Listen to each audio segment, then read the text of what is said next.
This is a Fiesta Zetec S, and this, in an attempt to save money, is what I bought. So upon winning this auction at a very well known UK salvage yard, we received the car, realised just how badly damaged it was. Every corner of it had dents, dings, but in the last video we actually took care of most of the bad bodywork, got it ready for painting, and now it's time to carry on. Now you'll know from the video before that this car's had a full new interior because it was mouldy and it stunk and it was disgusting.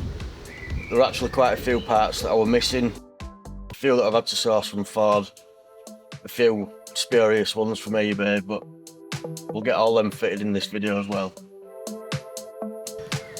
Now the aim in this video is to get this car finished, so let's see what we can do.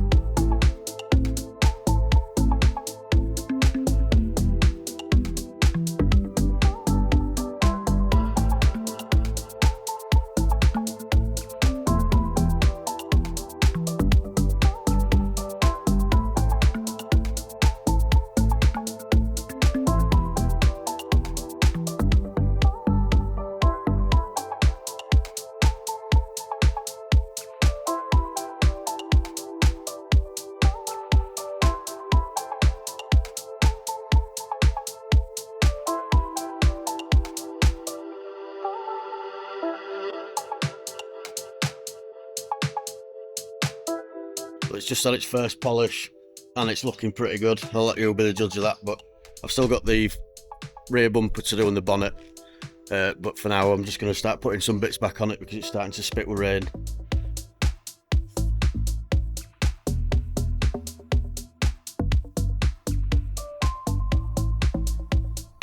That's that repair at the back. I'm more than happy with that.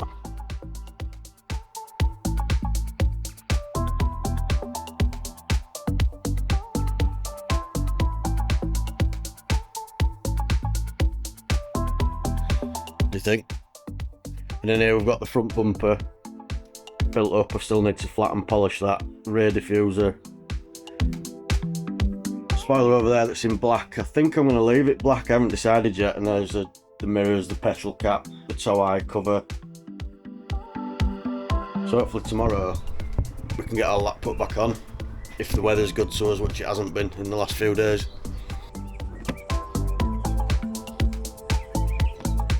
Now it's always a little bit of a patience game when you've done some spraying like this, because although with a 2-pack clear coat the paint does dry kind of within 12 hours, but it doesn't really reach its full hardness for about a month, so you just need to be a little bit careful when you're refitting all these bits like the door handle and the new wing mirror and things like that, because it's very easy to scratch the new paint.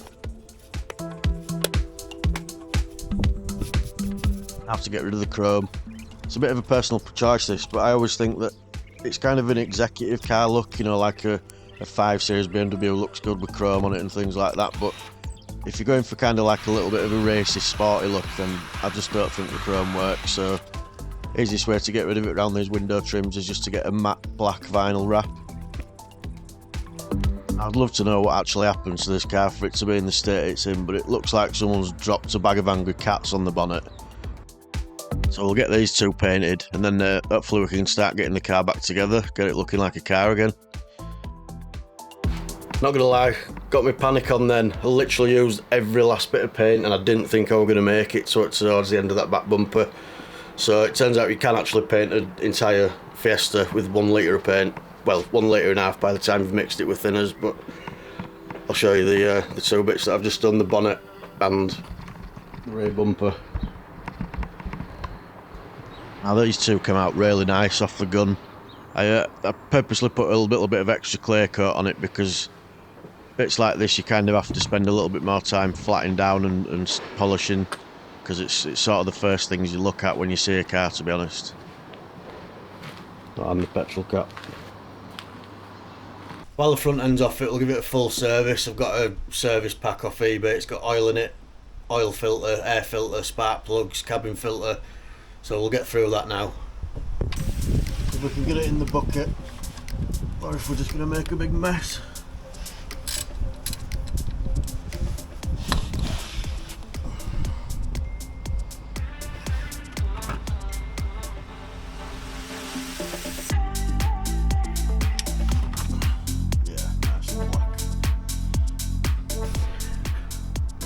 Apparently these engines take just over 4 litres, so we'll go for about 4.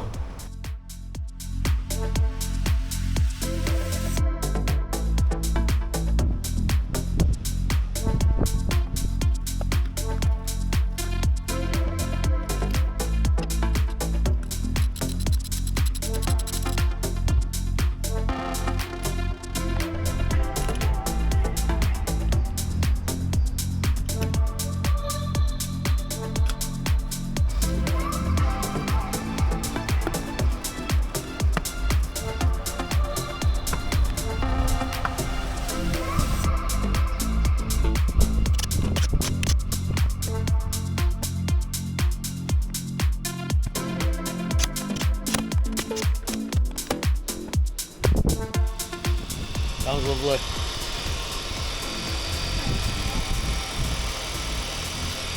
Yeah, I think it needed that. Sounds spot on now. Running really nice and smooth.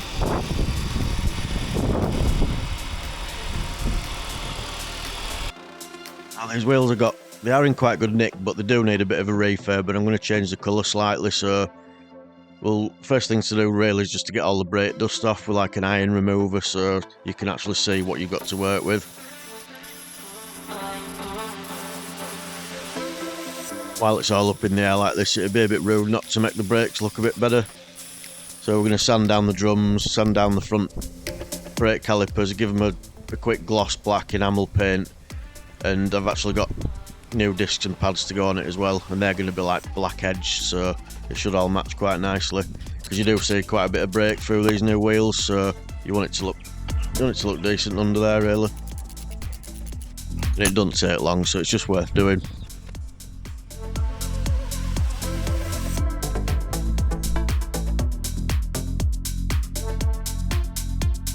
So a quick sand down of these alloys. Like I said, they're in quite good nick anyway, but I really like the BMW ferric grey that they use for their gunmetal on their M performance wheels. So I thought, seeing as I've got to sand them down anyway, I'll change them to the BMW ferric grey, and it looks really nice.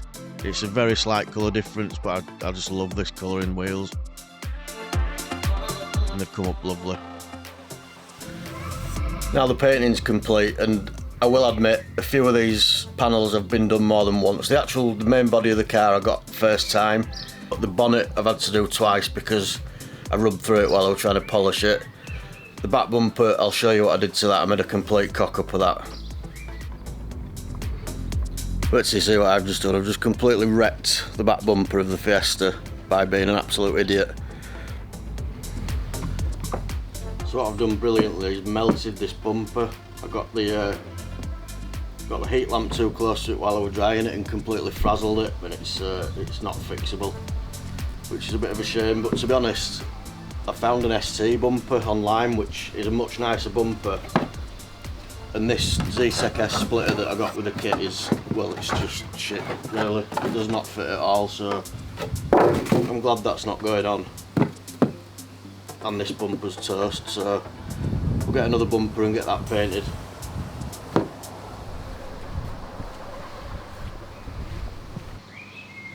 So painting's finally complete, but not without problems. It's been 1 step forwards, 9 steps backwards, all the way through this. In this video I'm going to get this car finished though, because the next car's already in the drive.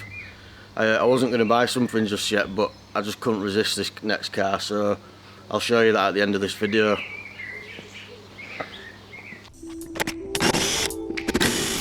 Now it's time to put the back bumper on for good. I'll finally put the brand new bumper support bracket on.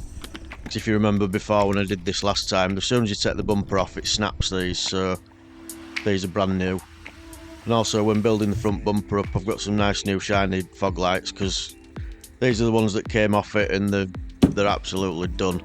One of them didn't work at all, it looks like it's burnt out inside. The other one wasn't too bad, but for 20 quid you can get a brand new set with bulbs, so there they are. Going in the bumper there, and then we'll get all that mounted back up as well. Now these are the bits that I've been waiting for the interior. That's the old gear gator. It's ripped and it's got some kind of, I think it's been glued back together at some point.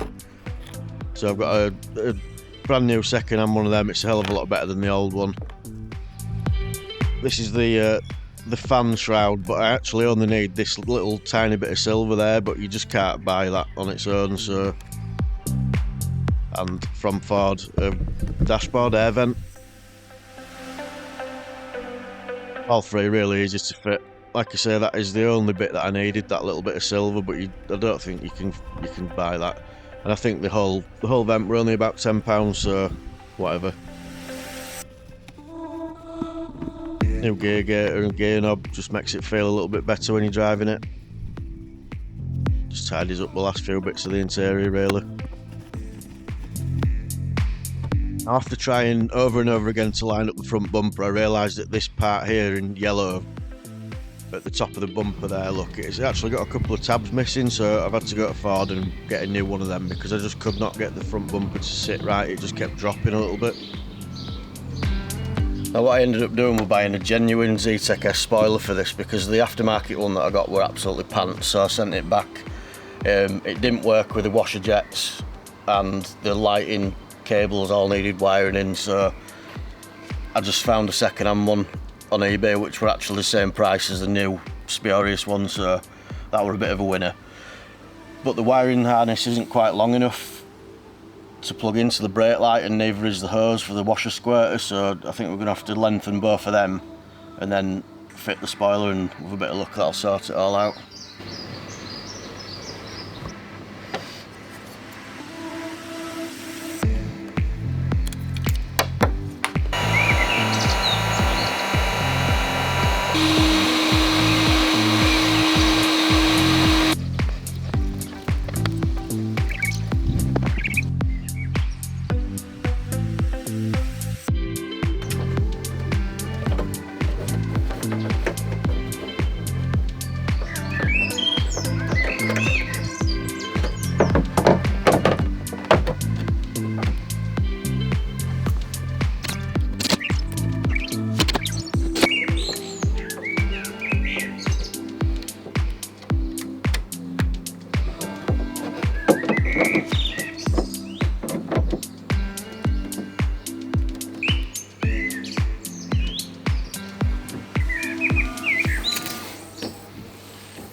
So that's a fully working back spoiler. The brake light works spot on and the washer jets works perfectly, which is good because I didn't actually test it before I took the old spoiler to bits, so it could have been a fuse gone, it could have been a dodgy brake light on the new spoiler, it could have been anything, but yeah, it's all fired up fine and worked perfectly, so happy days. So now let's talk money. So if you've seen the other videos, you'll know that all this started with a £500 Golf. And basically the idea is spend £500 on a Golf, do it up, but do it properly, don't bodge it. Get it on camera for you guys. We'll learn a bit along the way. I'm not a mechanic, I build garden rooms, so I'm learning all this as I go along a little bit really. Get that £500 Golf, keep doing the cars up, keep selling them and spending the money or some of the money on the next car and just leaving this money pot going. So there were the Golf first, the Ford Ka second. The Ford Ka made virtually no money at all because it were a category car that I didn't realise. But between the two cars we've gone from £500 to £1,680. Now that's not too bad, but I reckon this Fiesta's going to do quite well because I got this car so cheap. I actually paid £800 for this. I know it were a bit of a banger, but it's worth quite a bit of money, and I think it's going to be worth even more now it's had this work done to it, and you know, the Bodykit and things like that, because it's a really nice looking car. So while we finish these last few bits fitting the bumpers and stuff like that, I'll run through the figures of exactly what this car cost.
Although I spent a lot more than I originally wanted to, this car's ended up looking absolutely fantastic. It's literally every single part of it's been changed and made better in some way or another. I've actually went and flat and polished it again a few times after this, lowering it down, so you'll see in a minute just how shiny it is, and I think for the price it's been an absolute gem really, to be quite honest. Now this is the next car that we're doing, so please hit that subscribe button and the like button because I've got some good plans for this S3. Like I say, I wasn't actually going to buy a new car, but I just couldn't resist that. So now, I hope you enjoy the finished result of this Fiesta.